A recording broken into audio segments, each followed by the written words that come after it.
Voilà un bilan définitif qui s'annonce d'ores et déjà terrible et bien plus conséquent que les chiffres annoncés jusqu'ici. Pour le moment, on évoque plus de 5000 morts, des milliers de blessés, bien évidemment.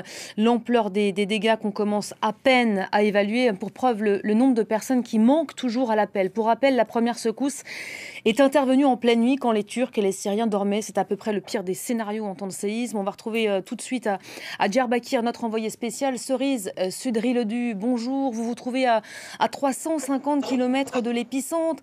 Signe de l'intensité de ce séisme, malgré la distance, l'immeuble de 7 étages dont vous me parliez tout à l'heure, un immeuble de 7 étages qui se dressait autrefois sur place, s'est totalement effondré. Il y en a des dizaines comme ceux-ci qui sont désormais couchés au sol, avec à l'intérieur des familles entières. Hein.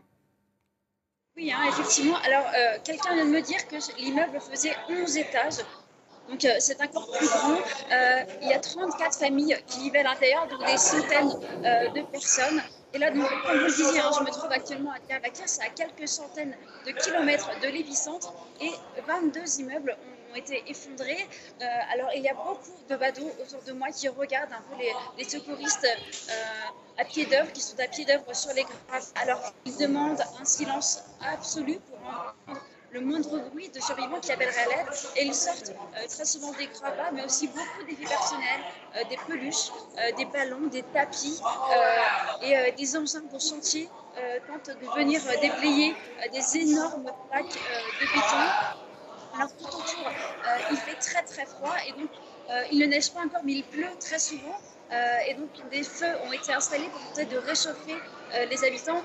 Là par exemple, j'ai rencontré Heidet qui attend des nouvelles de son frère qui a une quarantaine d'années et son frère est sous les décombres avec ses deux enfants de 11 et 6 ans. Il n'a pas de nouvelles depuis la dernière secousse, la secousse très importante hier de 7,5 et beaucoup d'habitants, en fait, un habitant de Diyarbakir me disait que 99% des gens ont passé la nuit dehors tellement ils avaient peur en fait, d'une nouvelle réplique.